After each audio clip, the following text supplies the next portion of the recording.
A Planet of Vampires Garage Geek episode. Hi, welcome to Garage Geek. I came home from work and I had a very special package waiting for me. I opened the package up, confused, because it came from my comic shop, and I sometimes buy from my comic shop, but I didn't have a package that was scheduled to arrive. And so when I was opening it up, I was even more confused by the name that was on it. And when I opened it up, I found out that I had the 3 issues of Atlas Comics Planet of Vampires from 1974. Atlas Comics. A little bit more about that in a minute. They were comics that I really wanted. I know Son of Crom said that he would send me some Atlas comics that he had in his collection, but this was coming from my comic shop. So I was totally confused. So I asked Nate at Hall Yeah Comics, do you have any idea who this person's name is? Because I didn't know who the name was. And he was like, oh, that's Son of Crom. And I was like, that bugger, he was supposed to send me comics from his collection, not buy me comics. But I was so touched that he did that, because in my live stream, I mentioned that I'm collecting Atlas comics and that I especially wanted to find Planet of Vampires because of all the Atlas comics that I read as a kid. These were my favorites. And so for him to actually pretty much on the spot order them for me was such a really nice thing to do. So shockingly kind. It was just really touching. So I want to thank you, Son of Crom, for doing that, because it really did make my day. And I'm going to go over these comics with you because since I got them, I decided to read them, rekindle that youthful experience that I had. And after reading them, I pretty much didn't remember them at all, except for like the main idea. Now, these comics are a total ripoff of things that came before them, like Planet of the Apes and I Am Legend and Soylent Green and probably a few other, the Omega Man.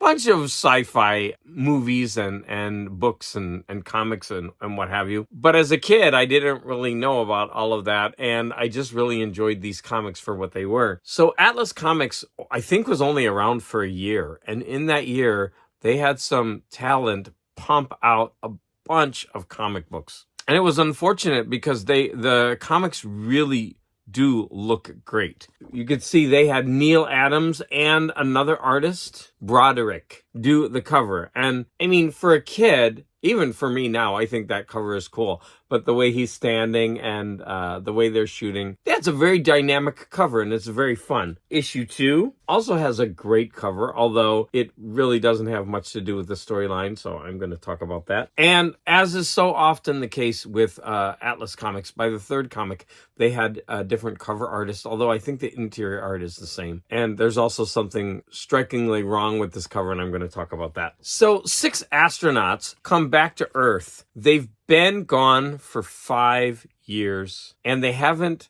been able to contact Earth. As they were leaving to go on a Mars mission, they heard that there was a nuclear war on Earth, and then they lost all communications. So they did their 5-year mission, and they came back, and they found Earth in ruins. But the beginning is hysterical. Here is the captain. He's got his hippie hair. I love that his shirt is down like women's shirts to show their, like, the top of their cleavage. It's just a really strange and different. But the captain says, nuts, we're gonna have to take this crate in blind. Alyssa, stow your moping and feed us the trajectory plots. This is gonna be one heck of a re-entry. It's hilarious that this is the kind of speech that this captain, and the way he talks to his wife throughout the comic. The astronauts talk very colloquially, especially the African American. I'll just say it's of its time, but you do get this, like, look at this double page spread where they crash land on Earth, and they're amazed at the dilapidated state of all of the buildings. And he says, do you see the condition of those buildings? This place was a slum the last time I saw it, but it never looked this ugly. It's pretty bad. And as soon as they get there, they're attacked and one person is killed. And it comes to pass that there's warring groups and there are savages and then there are civilized people. The civilized people live in a dome. Unfortunately, they go in with the domed people, but the domed people are a type of vampire that feed off the blood of the savages. This sets up the whole 3 comic arc where they're going back and forth. They just very quickly, they're with the vampires. They get away from the vampires and they're not really vampires. Although in issue 2, they kind of devolve into vampires. They have radiation sickness that has tainted the blood and it's made everything on Earth kind of vampiric in a way. And the people in the city, they harvest the savage humans for their blood because they were out in the nuclear waste air and they developed immunity. But the people in the dome cities developed these blood diseases and now they have to feed off the blood and they make it into a serum. But the astronauts destroy their machinery.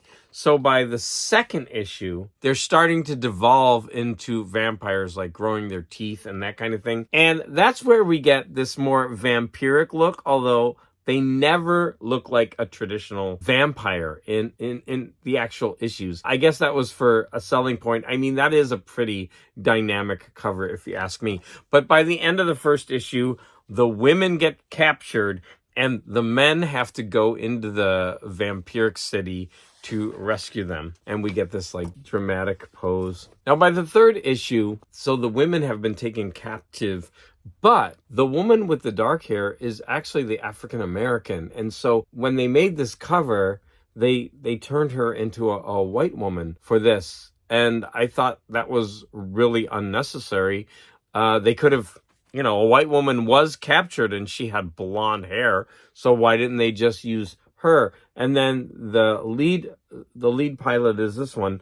And the other pilot that was mostly with him was an African American, and they changed him as well, the one who raids the city. So this is a very whitewashed cover, and I'm wondering why they did that. However, it's still a really nice cover artistically. What happens is kind of interesting. At the end of this issue, the 2 that are left, they jump in a flyer and they fly across the country to Los Angeles, and their flyer runs out of power and they're immediately attacked by mutant spiders and flies. So the insects on this part of the country have mutated into bloodsuckers. It ends with the female dying, and it just ends on that cliffhanger. I really do want to find out what happens next, especially when they give a double-page spread like this. In the next issue, Revenge of the Vampires. And look at how Kirby that is.